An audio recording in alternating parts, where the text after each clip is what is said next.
Então, vamos lá? Vamos falar agora, meus amigos e minhas amigas, da responsabilidade do sócio administrador. Especificadamente, vamos falar da interpretação do artigo 135 do nosso Código Tributário Nacional, precisamente o artigo 135, inciso 3º.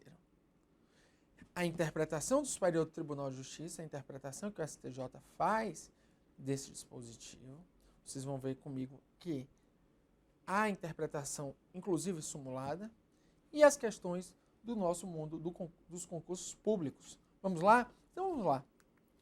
Veja, em relação, aí o nosso slide traz a questão do artigo 135. Em relação à responsabilidade de terceiros, e aí vem o primeiro ponto, que atuam irregularmente.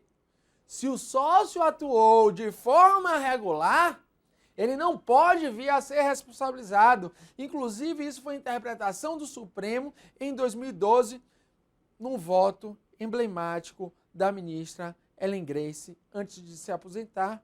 Por quê? Porque a lei de contribuições previdenciárias queria responsabilizar o sócio administrador em qualquer situação. E o Supremo Tribunal Federal entendeu que aquela norma era inconstitucional, porque esse tema estava regulado de outra forma pela lei complementar, e seria a lei complementar, a norma geral de direito tributário, que deveria regular essa situação. E uma lei ordinária não poderia vir a desobedecer a lei complementar, no sentido de que o sócio que atuasse regularmente poderia ser responsabilizado para fins de pagamento de contribuições previdenciárias. E isso foi declarado inconstitucional, porque ele só pode vir a ser responsabilizado se atuar de forma irregular.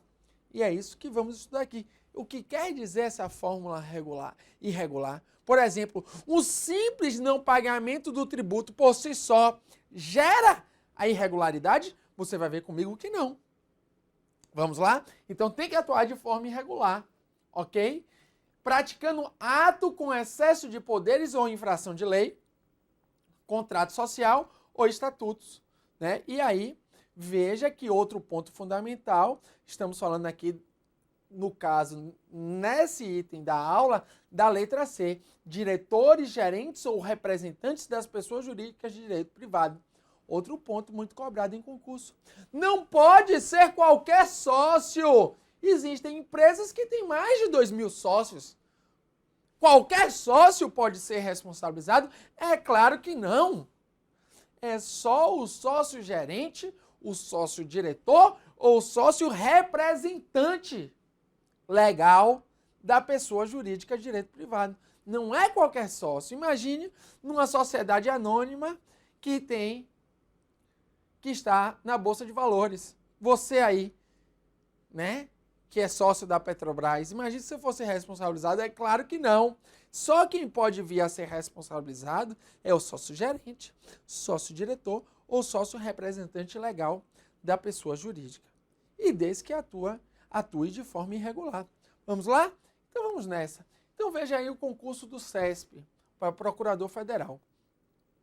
O sócio administrador de sociedade limitada em débito com a Fazenda Pública Federal, referente ao pagamento do imposto de renda à pessoa jurídica, é pessoal e solidariamente responsável pelos referidos débitos quando contraídos durante a sua administração.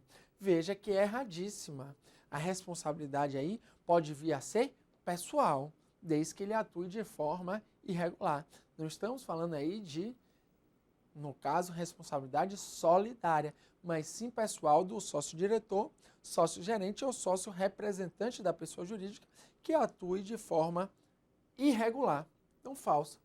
Os representantes de pessoas jurídicas de direito privado não são responsáveis por todos os tributos devidos pela empresa. Isso é fundamental, mas somente aqueles resultantes, né, que foram resultados da sua atuação irregular. Ele não pode ser responsabilizado, né, por tudo e por todos de forma ilimitada, não. Vai ser responsabilizado pelos tributos devidos em razão da sua atuação irregular. Isso é importante para provas de concurso público. Então, veja, resultante de atos praticados no regular exercício das suas atividades, sendo que esses representantes são pessoalmente responsáveis apenas pelos créditos correspondentes das obrigações tributárias resultantes de atos praticados com excesso de poderes ou infração à lei, contrato social ou estatutos, ou seja, apenas em razão da sua atuação irregular, ok? De certo, em regra, a comprovação pelo fisco de que terceiro denominado responsável agiu com excesso de poder ou cometeu infração à lei, contrato ou estatuto é imprescindível para a configuração da responsabilidade tributária pessoal do sócio. Ou seja, quem tem que provar é o fisco. O fisco prove que ele atuou de forma irregular, ok? Então veja, se o nome desse terceiro responsável figurar, é uma questão recorrente em provas, figurar na certidão de dívida ativa que embasa a execução fiscal, aí sim a inversão do ônus da prova, incumbindo ao terceiro comprovar que não se trata das hipóteses arroladas no artigo 135. Caso em que aplicável a presunção relativa de liquidez e certeza do título executivo extrajudicial. Você vai ver comigo que a certidão de dívida ativa gera uma presunção denominada de presunção iuris tanto. Essa presunção iuris tanto é a que admite prova em contrário. Então, no caso desse sócio administrador estar com o nome na certidão, aí quem tem que comprovar que não atuou de forma irregular, com excesso de poderes ou infração à lei, contrato social ou estatuto, é o sócio administrador. Mas antes de escrito em certidão de dívida ativa, aí não. Aí, se for para um processo judicial, terá que ser o sócio.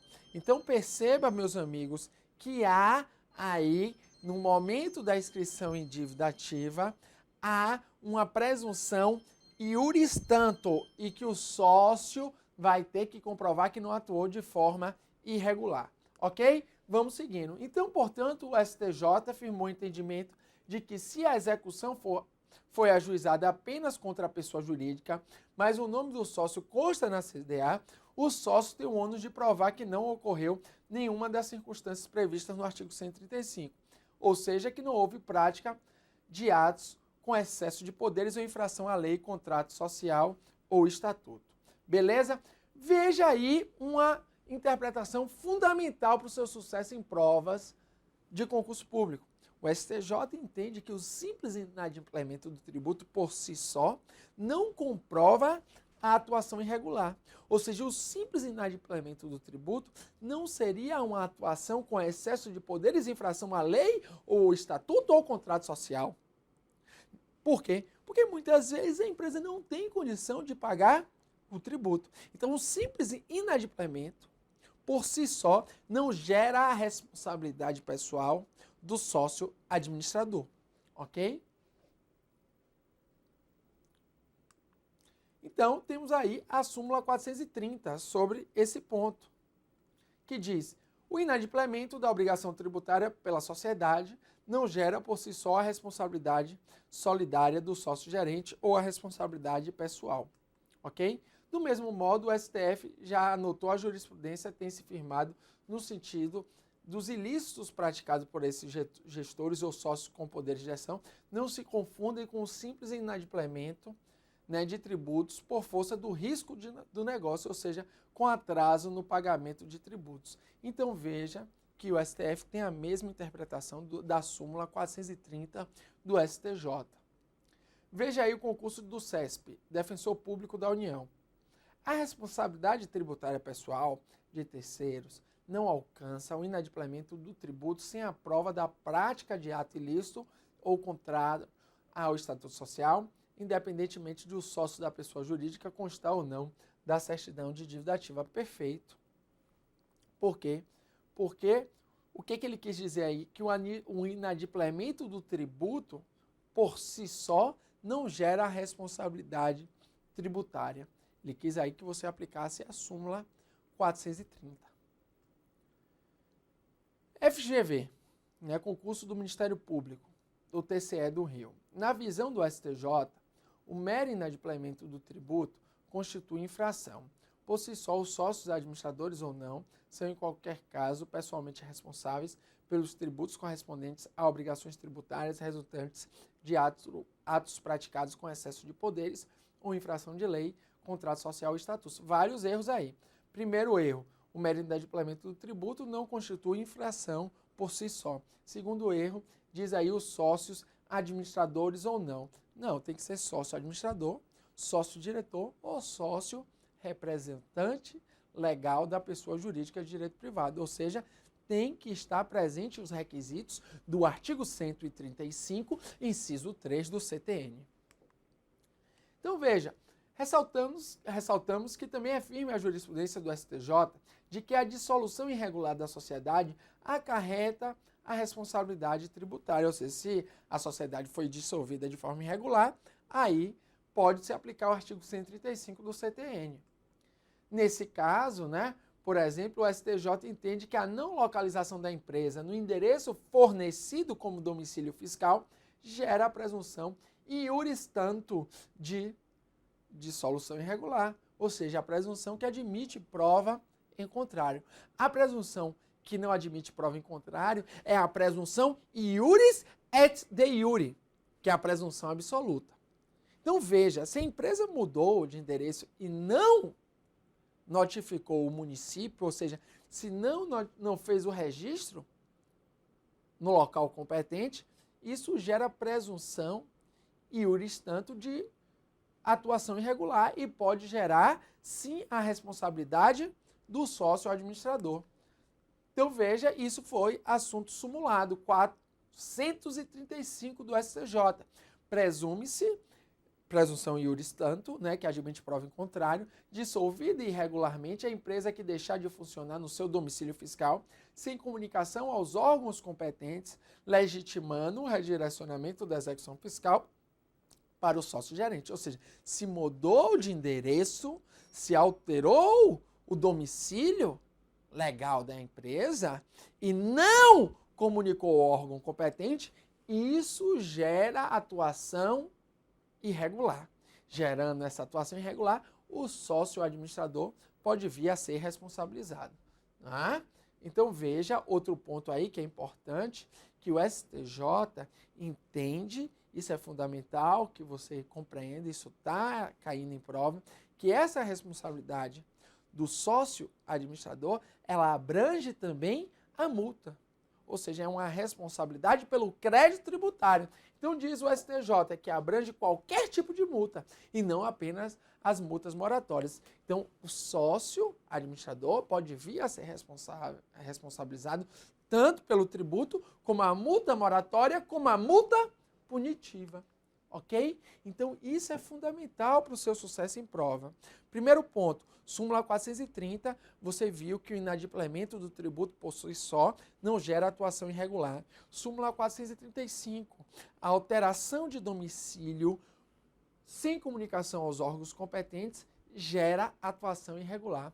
Terceiro ponto fundamental, se o sócio administrador for responsabilizado, por exemplo, porque a empresa alterou seu domicílio e não comunicou ao órgão competente, essa responsabilidade não é apenas pelo tributo, mas abrange também as multas. As multas, as duas espécies, multa punitiva e multa moratória. Um forte abraço.